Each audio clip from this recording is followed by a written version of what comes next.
আজ 5ই সেপ্টেম্বর শিক্ষক দিবস। শিক্ষা হলো জাতির মেরুদণ্ড। শিক্ষকরা শিক্ষার্থীদের শিক্ষা প্রদান করেন বলেই তৈরি হচ্ছে আমাদের সমাজ, উন্নত হচ্ছে গোটা বিশ্ব ব্রহ্মাণ্ড। এই 5ই সেপ্টেম্বর আমরা শিক্ষক দিবস পালন করি কারণ আজকের দিনে সর্বপল্লী রাধাকৃষ্ণন জন্মগ্রহণ করেছিলেন। ওনার জন্মদিন উপলক্ষে গোটা ভারতবর্ষের মানুষ আজকের দিনে শিক্ষক দিবস পালন করে থাকে। কারণ ডক্টর রাধাকৃষ্ণন হলেন আমাদের এই স্বাধীন ভারতবর্ষের দ্বিতীয় রাষ্ট্রপতি, প্রথম উপরাষ্ট্রপতি। উনি ছিলেন একজন দার্শনিক, পণ্ডিত। উনি গোটা জীবন ধরে শিক্ষার বিস্তার ঘটাতে চেষ্টা করেছিলেন, শিক্ষকদের মূল্যবোধটাকে বাড়িয়ে তুলেছিলেন।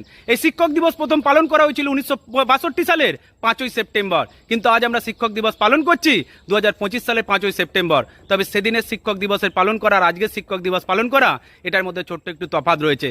কারণ বর্তমান দিনে শিক্ষকদের মূল্যবোধটা আমাদের এই বাংলায় মাটিতে মিশিয়ে গেছে। কারণ বেশ কিছু অসাধু মানুষ পয়সার জোরে শিক্ষকতা করতে গিয়ে সমাজে আজকে মুখ লোকাচ্ছে, শিক্ষকদের সম্মানটাই মাটিতে মিশিয়ে দিয়েছে। আর যে প্রকৃত শিক্ষক শিক্ষকতা করার সুযোগ পায় না, কোর্টের দরজায় পড়ে রয়েছে, পুলিশের হাতে মার খাচ্ছে। তবুও সমস্ত ভারতবাসীকে আজকের দিনে এটাই বলতে পারি, শিক্ষকদেরকে সম্মান করতে হবে। শিক্ষক ছিল বলেই সমাজ তৈরি হয়েছে। আমি আমার পক্ষ থেকে সমস্ত শিক্ষককে প্রণাম করি। ভালো থাকবেন স্যার, ভালো থাকবেন প্রত্যেকে।